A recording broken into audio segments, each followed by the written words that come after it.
अस्सलामुअलैकुम, welcome to my channel. कैसे हैं आप सब? उम्मीद है बिल्कुल ठीक ठाक होंगे। तो ये संडे है, शाम को हमने नियर बाय एरिया में ही एक पार्क एक्सप्लोर किया था, तो यहाँ हम बच्चों को लेकर आ गए थे। तो बस यहाँ पे ये बच्चे अपने सैंडविचेस और पाइनएप्पल ओल्ड स्कूल्स का स्टाइल पाइनएप्पल पेस्ट्री इंजॉय कर रहे थे। आप लोग कमेंट सेक्शन में ज़रूर बताइएगा कि आप लोगों को चॉकलेट पेस्ट्रीज़ पसंद है कि पाइनएप्पल। फिर यहाँ पे जेंट्स ने नमाज का भी एहतमाम किया था, तो इब्राहिम ने भी इनको ज्वाइन कर लिया था। For the very first time Ibrahim भी इस तरीके से नमाज़ पढ़ रहा था। घर की हद तक सही है, ऐसे पब्लिक प्लेस में या मस्जिद में फ़र्स्ट टाइम, तो ये मोमेंट मुझे बहुत अच्छा लगा था। और फिर बस पार्क से वापसी पे ये हॉर्स कार्ड्स जो पूरी लाइटिंग वाली होती है, ज़ैनब को बहुत ज़्यादा अट्रैक्ट करती है, तो यहाँ हमने ज़ैनब को बिठाया था, जो कि इसने बहुत इन्जॉय करा था। फिर घर आकर मैंने कुछ डिफरेंट ट्राई करने की सोची थी, तो ये मेरे पास बहुत सारी डेट्स पड़ी थी, तो इनको यूज़ करते हुए और जो भी मेरे पास घर में ड्राई फ्रूट्स अवेलेबल थे, डेट्स थी, पिस्ताशियो, पिस्ते, आलमंड्स, बादाम और कुछ मैरी बिस्किट्स पड़े हुए थे। तो ये बादाम और पिस्तों को मैंने चॉप्ड कर लिया था और बिस्किट को भी चॉप्ड कर लिया था। और जो भी ये डेट्स थी ना, इनको मैंने डीसीड करके छुरी से ही चॉप किया था, कोई भी चॉपर मशीन नहीं यूज़ किया था। सॉलिड फॉर्म में चाहिए थी, पेस्ट नहीं बनाना था। तो ये सारी नाइफ़ की मदद से इनको चॉप कर लिया था। बिस्किट को क्रश कर लिया था, क्रश भी चॉपर में ही करा था, हैंड क्रश नहीं करा था मैंने। और ये बादाम को भी मैंने चॉपर में पूरा चॉप कर लिया था, पिस्तों को भी चॉपर में चॉप कर लिया था। और ये मेरे पास डेसिनेटेड कोकोनट, जिसको हम खोपड़ा कहते हैं, वो और सेसमी सीड्स थे। आपके पास जो भी सीड्स अवेलेबल हो। ये वाली डिश की जो सबसे प्लस पॉइंट है, इसमें हम क्वांटिटी अपने हिसाब से एडजस्ट कर सकते हैं।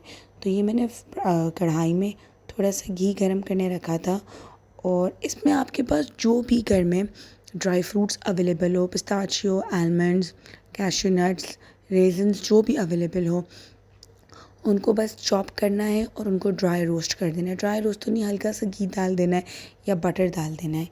और आप बिस्किट भी कोई भी यूज़ कर सकते हैं, मैरी बिस्किट, वीटेबल, डाइजेस्टिव, बट बिस्किट ऐसा बिस्किट हो जो बहुत ज़्यादा मीठा ना हो, क्योंकि बिस्किट यूज़ करने का मकसद यही है डेट्स के साथ कोई ऐसी चीज़ जिसको थोड़ा सा बैलेंस कर दे। और सीड्स भी मेरे पास सेसमी सीड्स थे। अगर आपके पास चिया सीड्स या फ्लैक्स सीड्स, पम्पकिन सीड्स भी बहुत अच्छा फ्लेवर देते हैं। पम्पकिन सीड्स जिसको हम आम ज़बान में चार मगज़ कहते हैं, वो अवेलेबल हो। और ये खोपड़ा था, ये मैंने एक बाउल मेरे पास था, एक प्याली भर के खोपड़ा था, तो मैंने आधा इसमें यूज़ किया था, आधा भी इसी रेसिपी में आगे यूज़ करना है। और बस इनको अच्छी तरीके से रोस्ट कर लेना है।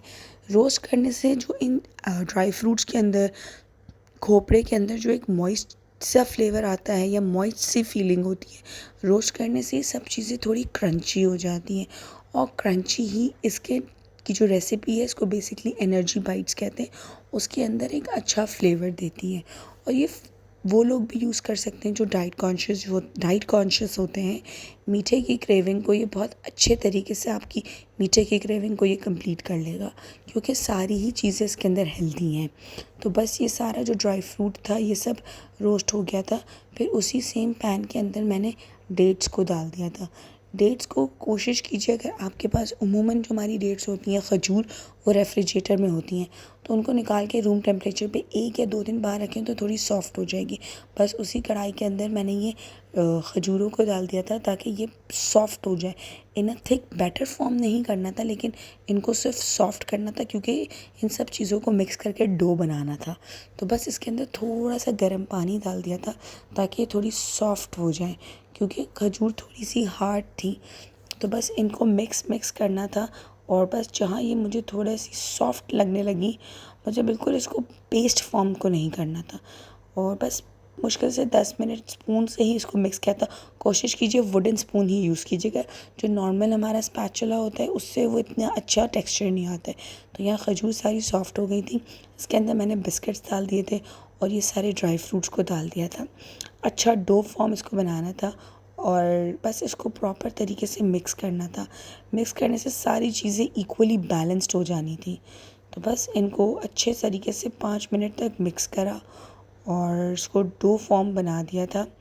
और बस फिर अपने हाथों को हल्का सा ऑयलिंग कर लेनी थी। ये देखिए कितनी अच्छी डो फॉर्म बन गया है।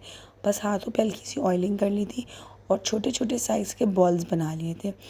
मैं आपको यही सजेस्ट करूँगी कि आप छोटे से साइज़ के बॉल्स बनाइए, क्योंकि ये बहुत मीठा होता है। तो एक टाइम पे एक ही बॉल बंदा खा सकता है जो छोटे साइज़ का हो। अगर बड़े साइज़ का होता है तो उसको खाना ईज़ी नहीं रहता है। तो बस ये बॉल्स बना के जो खोपड़ा जो हमने थोड़ा बचा लिया था, इसमें इसको अच्छी तरीके से डिप कर लिया था। आप चाहें तो आप इसको चॉकलेट में भी डिप कर सकते हैं, फाइनल कोटिंग चॉकलेट की कर सकते हैं। बट इस चीज़ का ख़्याल रखिएगा कि चॉकलेट डार्क चॉकलेट हो। नॉर्मल चॉकलेट अगर होता है तो वो बहुत ज़्यादा मीठा हो जाता है, क्योंकि डेट्स अपनी ज़ात में भी बहुत मीठी ही होती हैं। तो बस ये देखिए, ये मेरे सारे एनर्जी बाइट्स रेडी थे। और ये बेसिकली आप चाहें तो अपने बच्चों को ब्रेकफास्ट में भी दे सकते हैं। आपके घर कोई पार्टी हो तो आप इसको एज अ डेज़र्ट भी डिश आउट कर सकते हैं। मिलती हूँ अब आपसे अगले व्लॉग में। अल्लाह हाफ़िज़।